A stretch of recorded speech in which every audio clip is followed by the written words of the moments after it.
Capsule demande spéciale sur les kystes et les torsions ovariennes. Avant de commencer, je vous rappelle que je ne suis pas médecin, je ne fais que vulgariser la science. Donc, pour réussir à comprendre c'est quoi un kyste ou une torsion ovarienne, il faut comprendre un peu qu'est-ce qui se passe à l'intérieur de l'ovaire. Dans notre ovaire, à tous les jours, on a des minuscules follicules qui se mettent à grossir. À un certain moment du cycle, ceux qui sont les plus gros vont commencer à répondre aux hormones qui viennent du cerveau. Le cerveau envoie des hormones, entre autres la FSH, qui provoque le grossissement des follicules. Donc, le follicule va grossir, jusqu'à atteindre à peu près là, un bon 2 cm. Et à ce moment-là, il est rendu tellement gros qu'il envoie à nouveau un message au cerveau qui, lui, va répondre en envoyant un message pour dire « c'est le temps de faire ton ovulation ». À ce moment-là, le follicule va s'ouvrir, il va exploser, il va laisser sortir son ovocyte qui va être capté par la trompe de Fallope, mais le follicule, lui, va rester à l'intérieur de l'ovaire et il se transforme en corps jaune. Le corps jaune, c'est une structure qui est très dense, qui est jaune et qui va sécréter des hormones, entre autres la progestérone. C'est quoi un kyste? Maintenant, il faut savoir qu'il y a des kystes, il y en a de deux sortes. Il y a des kystes fonctionnels et il y a des kystes organiques. Les kystes fonctionnels, eux aussi, sont en deux catégories. Il y a les kystes folliculaires et il y a les kystes lutéaux. Donc, dans le fond, ceux qui sont associés aux follicules et ceux qui sont associés au corps jaune.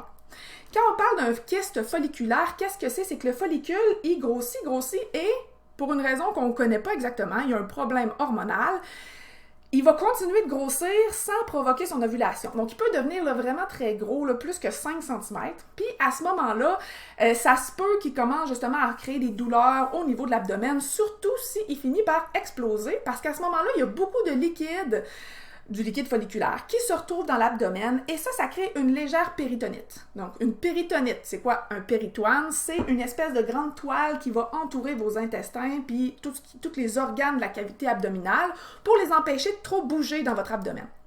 Donc, si le liquide se retrouve à l'intérieur de la cavité abdominale, ça peut créer une légère inflammation, ça fait de légèrement mal à très mal.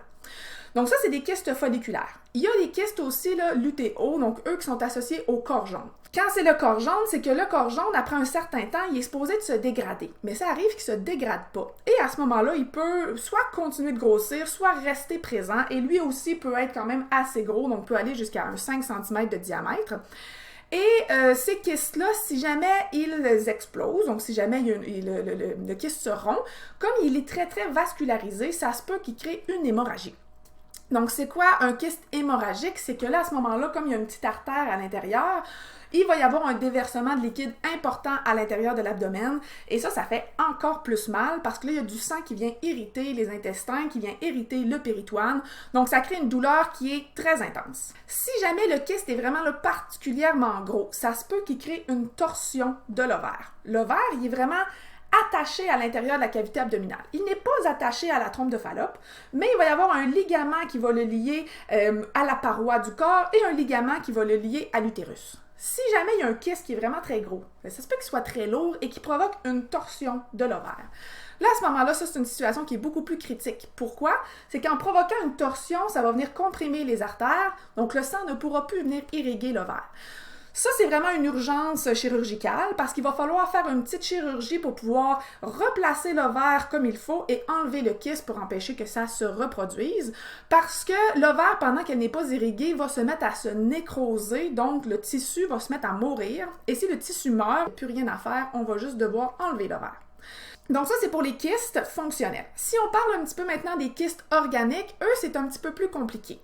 En fait, il peut y avoir des kystes muqueux, des kystes séreux, des kystes qui sont liés à l'endométriose et des kystes qu'on appelle dermoïdes. Les kystes séreux, il va simplement avoir du liquide à l'intérieur. Des kystes muqueux, il va y avoir du mucus à l'intérieur. Du kyste endométrial, ça va surtout être du sang, c'est lié à l'endométriose, c'est quand même une chose qui est encore relativement fréquente. Les kystes dermoïdes, eux, sont un petit peu plus dégueux. En fait, qu'est-ce qui va se passer? C'est que dans l'ovaire, on a des cellules qui sont des cellules initiales du corps. Donc, ces cellules-là ont la capacité de créer là, toutes sortes de tissus. Donc, qu'est-ce qui peut se passer? C'est que parfois, ils vont se mettre à se développer là, comme s'ils recommençaient un développement embryonnaire. À ce moment-là, dans les kystes dermoïdes, on peut retrouver toutes sortes de choses. C'est un petit peu dégueu. On peut retrouver des poils, des cheveux, du cartilage, des dents. Et bien justement, ça peut faire créer une masse qui est de plus en plus grosse, puis des fois on peut même s'en apercevoir parce que l'abdomen va se mettre à être un peu plus gros. À ce moment-là, on va devoir venir l'enlever.